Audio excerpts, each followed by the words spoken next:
So I got this question asked of me several times. How do you know when you're with the right person? How do you know when you got a man, you got a woman? How do you know for sure? Well, if you're asking that question, then you don't have one.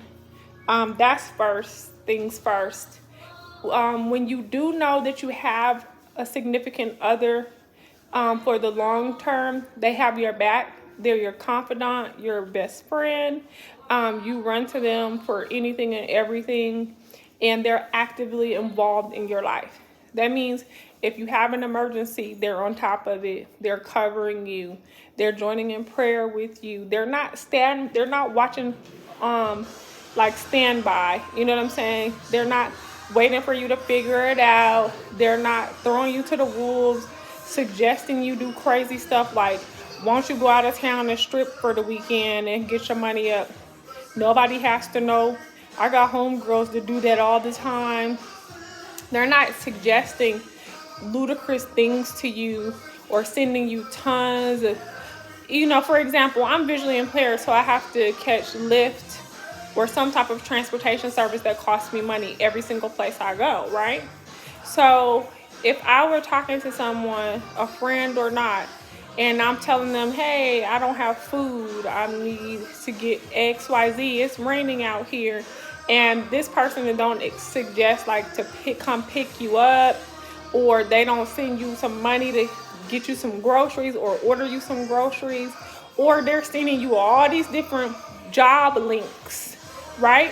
Some of them are scams. Some of them, the job opportunity has closed. Like, they're just sending you all this random stuff and not realizing if you don't have money for groceries, how are you going to get to these jobs? So that will let you know, hey, this might not be a friend. This might be an associate. And, you're there for them.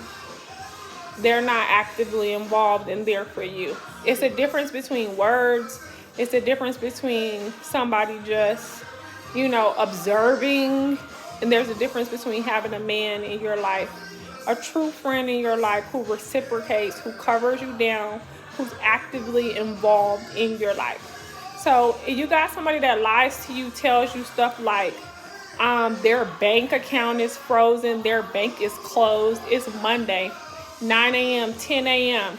They tell you it's some type of black holiday that you've never heard of before, and their particular credit union is closed. They don't even want to tell you the name of the credit union because they're a liar. You know what I'm saying? And they just keep making up lies.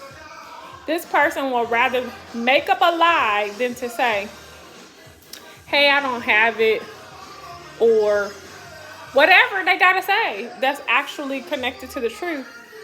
That's not your man. That's not somebody that's serious or sincere.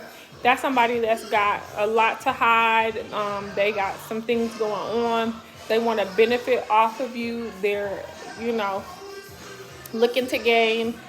And that is all. They're not looking to love. They're not looking to be an active partner in life together. Whereas you're open-hearted. Oh, come over, come down, come stay with me. Like, no, nothing. Oh, no, I'll take care of you. You'll feed them.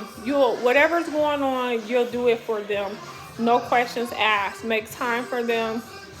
Like, whatever, you go above and beyond. But when it comes to you, they got the gift of the gab, Oh, I'm going through something myself. Oh, I don't have this, but yet still, they're at the vineyards every weekend. They're out, drinking and eating good, $300, $500 with the homies. You know what I mean? They're traveling, but they don't have any money. You know what I'm saying? And so you got to make it make sense. And anybody that treats you like, who cares? They don't never get your text messages. They can't answer the phone until they need something. They can't respond in a reasonable amount of time until they need something. I mean, it's ridiculous, guys. So you just really have to watch who you call friend and really understand what is friendship, who you call your significant other, and what comes with that. What are your standards, your expectations? Because most people don't line up, and you'll be living off of waiting on them to fulfill their word to you, which they'll never do. They'll just keep using that word play that don't get us nowhere. So anyway, guys, that's the answer. They live it, you experience it, and that's what builds your confidence, and that's what builds relationship, is the experience. All right, guys, hugs and kisses.